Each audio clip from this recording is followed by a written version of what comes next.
Station 1370 WOCA. WOCA.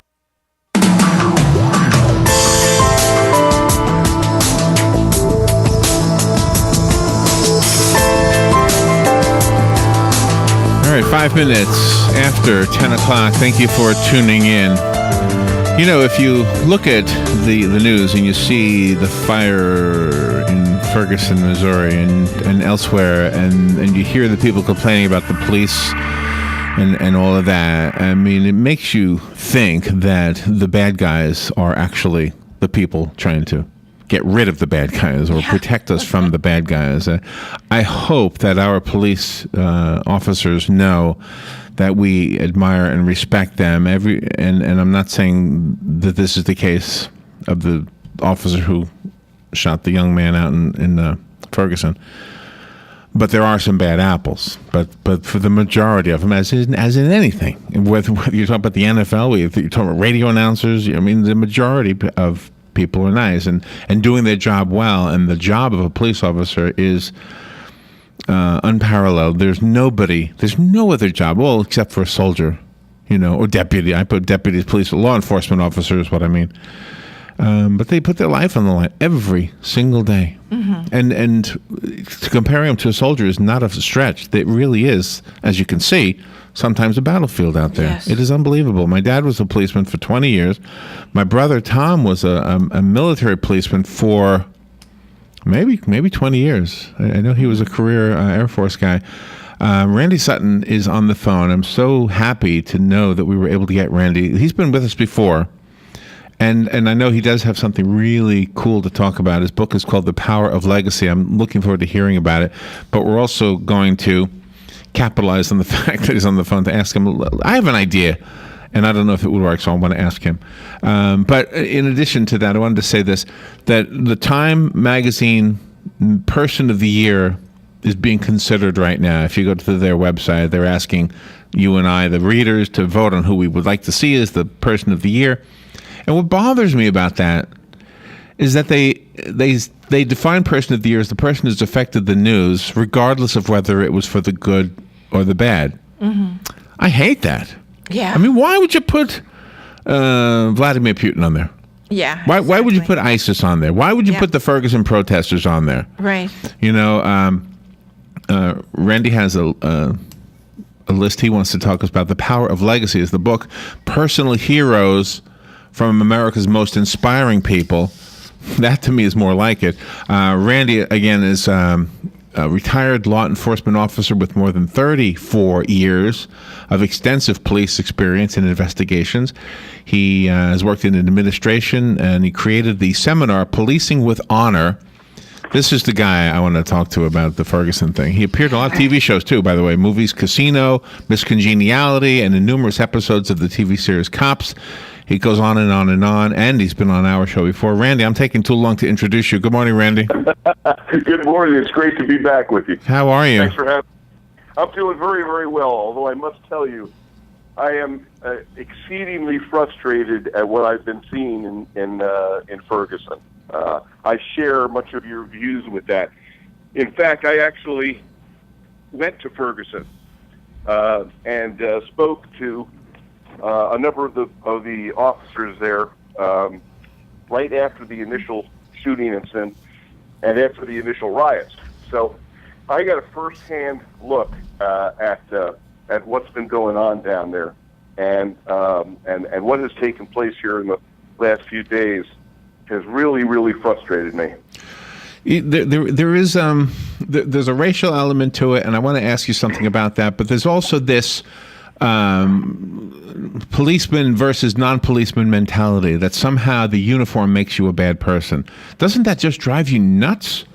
It does. It does drive me nuts. Watching it, the police vilified and victimized here has been truly frustrating. The restraint, and in my opinion, too much restraint, based on political goals, has been placed on these cops down there. When someone decides to throw a Molotov cocktail at me, I'm going to shoot them. That's long and short of it. If they're going to try and burn me and kill me, then those police officers have a right to defend themselves. That's right. And the restraints put on them for political purposes, and because the politicians are so afraid of what a bad piece of video is going to do, has really turned the tide and allowed a lawless element. And that's what it is. It's a small element of people, of looters, of rioters. And let's talk about those folks for a moment. If you are a looter, if you're one of those people that willingly breaks windows, does damage to property, steals, then they're nothing but a punk. You are a bully, you are a thief, and you are a low-life human being. And the police, their duty is to protect those honest businessmen and those people that call Ferguson their home. It's their duty to protect those good citizens from that element. Absolutely. Can I bring up the race part just for a second here? We had a gentleman on, and he was a retired police officer from the city of New Orleans, and he happened to be African American.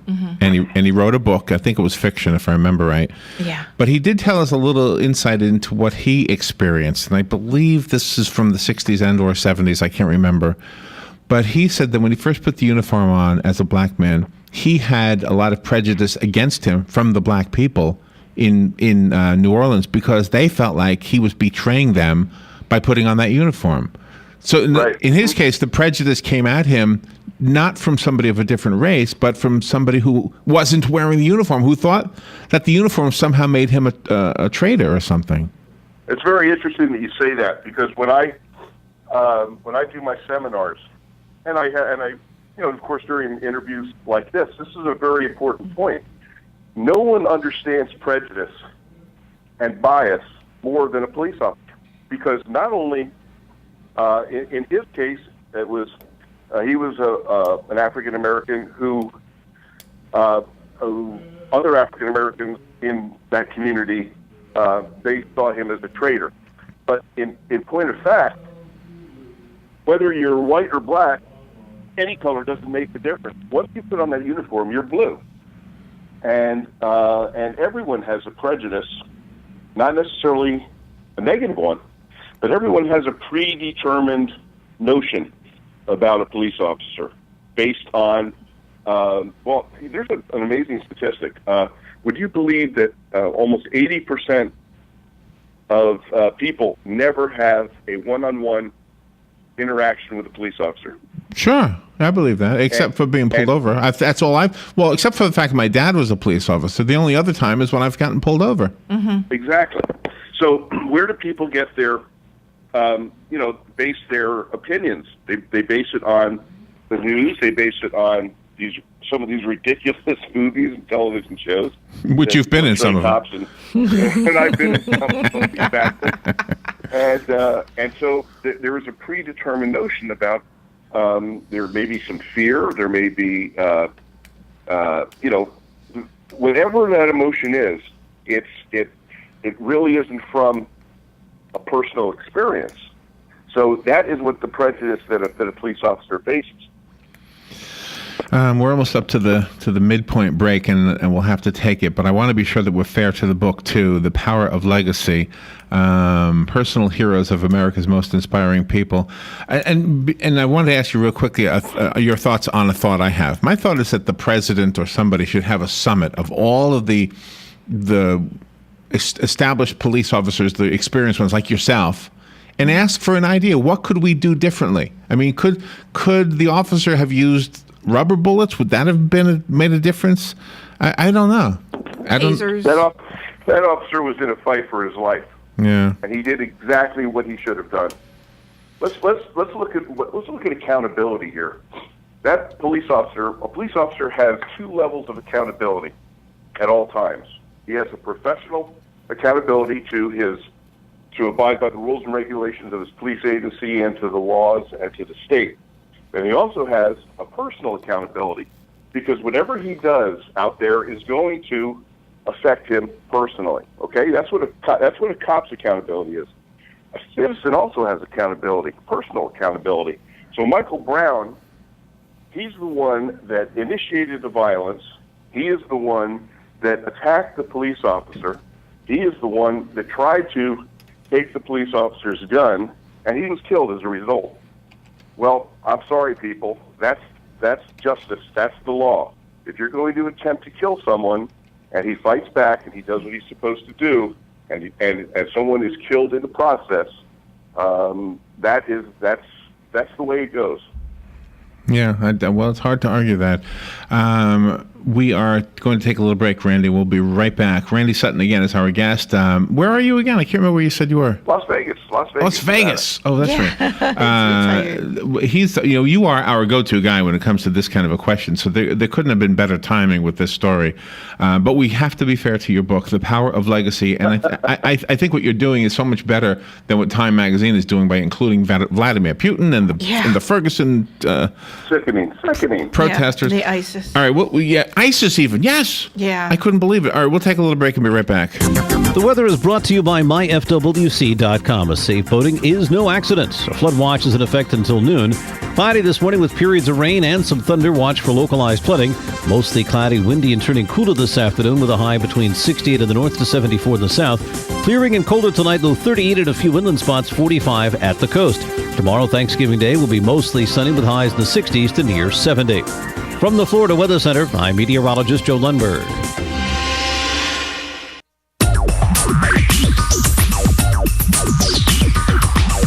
Whether you're building it up or knocking it down, get it done, rent it now. Sunbelt Rentals is here to make your job a little easier. Our knowledgeable staff will help you find the right equipment for any job, big or small. Did you know that Sunbelt Rentals carries heaters, air conditioners, generators, lighting, traffic control, and so much more? So whether you're building it up or knocking it down, we've got the equipment you need. Get it done, rent it now. And right now, for a limited time, you can have it for less. Just by mentioning this ad, if you rent it Friday afternoon, you can keep it the whole weekend and only pay for one day. But this is a limited time offer, so stop into Sunbelt Rentals today, Northwest 27th, just a quarter mile east of I-75. For more information, just give us a call, 352-369-9101. 352-369-9101. Sunbelt Rentals. Get it done, rent it now. 352-369-9101.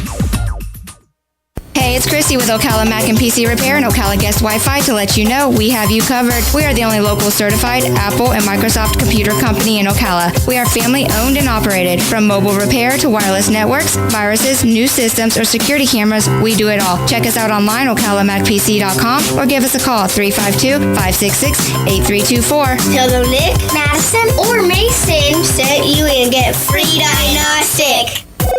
Get your internet telephone service from the company that brought affordable internet service to Ocala in the first place. All Is Safe is a sister company of Ocala Guest Wi-Fi, a company you've known and trusted for all your internet needs. Whether you need a phone or hundreds, we've got the products and services to meet your needs both now and in the future. Our plans include everything from local and long-distance calling to equipment maintenance and even software upgrades. You can count on All Is Safe to give you cost certainty knowing that your bill will be the same next week, next month, or even next year. Call 352-450-8647 today to learn how to cut your monthly telephone bill up to 60%. All right, thank you for tuning in. All right, let's make sure we're fair to Randy Sutton's book. I'm glad we had him on for as long as we have him because we were really wrapped up in the story of Ferguson. Randy, there was a story this morning about 2 FBI agents shot in St. Louis County. I guess that's like 6 miles away from Ferguson, and right. they weren't even involved in anything associated with the riots. They were actually working on a different case, but because everybody right now over there, I guess, is saying, okay, it's open season on law enforcement. 2 FBI agents got shot. Fortunately, they're okay. Mm-hmm. But isn't that a disgrace, really? It's just so terrible. Well, in essence, what you have just said is true. Look at what the violence that has been accepted, even on when it's on the news, committing violent acts such as throwing rocks, Molotov cocktails, and there is basically an acceptance that, okay, well, I guess that's what the police have to take that, and they don't. Police have a right to defend themselves, and when you see this kind of eruption take place and this mob mentality, I could tell you from experience, because I've been through these kind of riots. There's nothing more frightening than a mob mentality. All reason, all logic just goes out the window. Yeah, just raw, terrible emotion and trauma. It's very, very scary. It's hard to know. It's hard to know what's the right thing to do. I'm sure in that position, you're. Did you happen to see the shot of the? And I think this happened more than once. But there was a CNN reporter, a lady, reporting about the riots, and she got hit in the head with a rock. Yeah. Well, sure, of course. They're going to interject themselves into a violent situation. Then there's going to be some collateral damage. So I don't really have that much sympathy. If you're gonna inject yourself into a situation like that, you have to know that there's danger. So we need to shift, but otherwise we'll run out of time. I want to make sure we talk about your book. The book is not out yet, correct? It's correct. You can order it on Amazon. Okay. When it is released, which will be in a couple months. But this was a really important project for me, and one that I'm really proud of. When we're talking about all this negative stuff, especially spending 34 years as a cop, you can tend to focus on the negative. But I also dealt with some really tremendous, inspiring people, both when I was a police officer and when I left the force. And it's those people that I wanted to highlight. So what I did, I spent a year, and I traveled this great country, and I searched out people that have done amazing things with their lives and talked to them about who their personal heroes were, who it was that inspired them to give back, to inspire them to become the people that they are. And I have some 26 stories in this book that are absolutely incredible. People such as Frank Shankwitz, whose name you might not know, but whose deeds you do, because he's the man that created the Make-A-Wish Foundation. Oh, wow. And in his journey, how he got to that point is the stuff of legend. In fact, they are about to make a movie about his life called The Wish Man. And his story, an individual who named Kevin Saunders, who's one of the people that I interviewed. Kevin was a USDA inspector and was at a grain elevator and went through the worst grain elevator accident in history, killed 27 people. And he was mangled in this explosion, snapped his spine, broke his every bone in his body, fractured his skull. And when he was recuperating from these horrible injuries, he remembered the man who gave his college commencement address. His name was Senator Bob Dole. And Senator Bob Dole, of course, was severely injured in World War II and crippled. And Kevin remembered the words that Bob Dole said during his commencement about you can achieve anything with the will and the ability to fight, physically, mentally, emotionally. And he was such an inspiring figure to Kevin that Kevin, not only did he survive, but he became the #1 Paralympic athlete in the world, and then served on President Bush's Physical Fitness Council, being nominated by Bob Dole. So I got a story from him, Kevin, and then reached out to Senator Bob Dole about who his personal hero was. Wow. So this book is filled with stories that will inspire people. And the whole goal of this book, along with my website, which is thepoweroflegacy.com, is to promote the idea that you can become a personal hero. Every single one of us has the ability to change the life of another human being in a positive way. And that is the whole goal of my books, of the speaking engagements that I do now on the Power of Legacy, and of my website. And I believe that when we reach out and we touch someone with kindness and compassion, then we have the ability to change the world. And I love one of your quotes, you cannot choose your destiny, but you will create your legacy. And that Absolutely. is truly moving. I love that. Yeah. Do you know that I'm sure this is true with most police officers, deputies, highway patrolmen, as it is with most veterans and soldiers. When we refer to you as heroes, you almost always brush it off. No, not me. The other guy was a hero, not me. And I always say, you know what? You put your name on that line when you decided to go and fight or just defend us and put yourself into a position of harm so that we don't have to be in that position. You know, you have on the website, by the way, the legacychallenge.com, you have a link to Messages to Heaven. Explain that. What is that? Yes. Well, Messages to Heaven. When I lost my parents, like many people that have experienced that loss, there were times shortly after the death and continuing even to today, when I wish that I could just say something to them. And so I created Messages to Heaven because I know that this is a feeling that many of us have, and it's just a simple. My name is Randy, and here's what I want to say to my father. Isn't that wonderful? Who died? It's really cathartic. And some of the thoughts that people have shared are simply beautiful. I want to tell you a real quick story. This is absolutely unplanned. There's no way I would have known that this was going to happen today. Yesterday it was raining. Okay, and I said my dog is going to be 14 years old, and I'm thinking she's not going to be around much longer. And so when I was heading home yesterday, I said to Robin, I hope I don't go home and find that she's gone.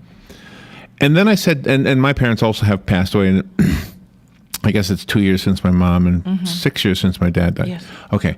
So I said to Robin, I said, you know what? I wish I could I don't know where we go when we die. I don't know if dogs can understand us when I said to Robin, I told my dog I love her. I don't know if she understood me, but she did. but I said, you know what? Wouldn't it be nice if we could talk? Some of these psychics say they can talk to people who've died. I can't. I wish I could. And then I said, and I meant this with all my heart, and I felt it when I said it. I said, I wish there was just some way.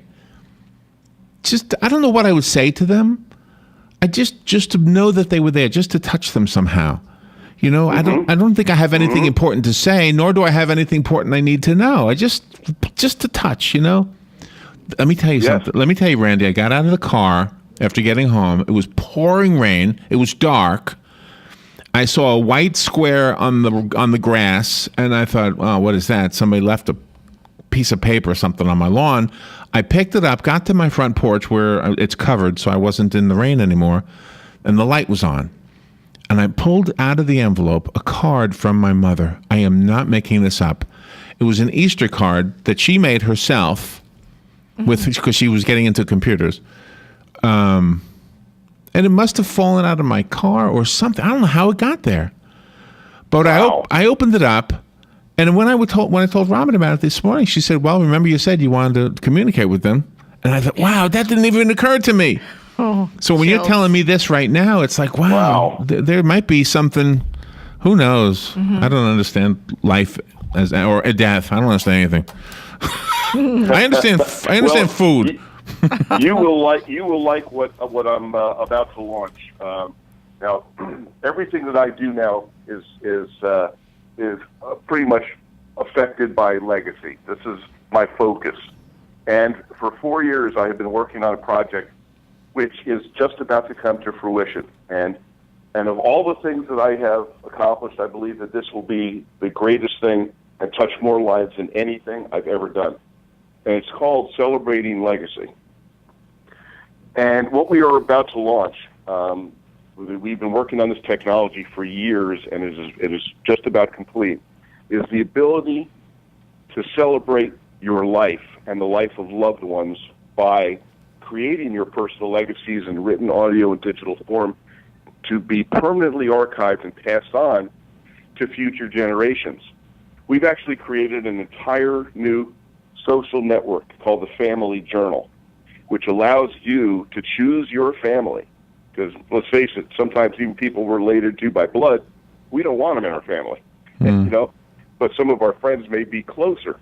So the people that you choose to be your family, you can share memories that are permanently archived so that your great-grandkids will know who you were, what you stood for and your philosophies, the things you want to pass down about the family history, and they'll know it from you. That's wonderful.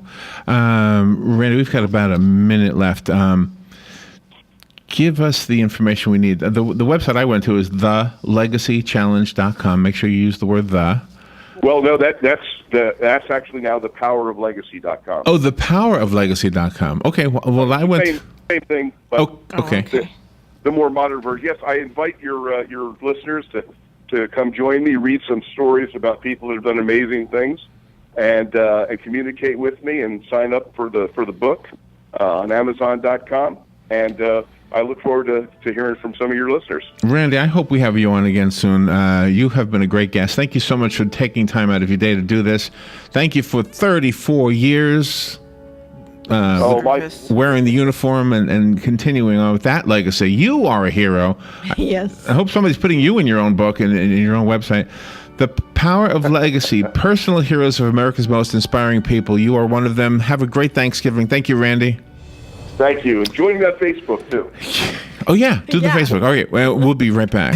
Let's face it, nowadays it can be hard to find American-made products, and that's something that Cabinet Sales of North Florida is well aware of. That's why they're an authorized dealer of Wellborn Cabinetry, family-owned and American-made since 1961. Cabinet Sales of North Florida is your answer for complete turnkey kitchen remodel.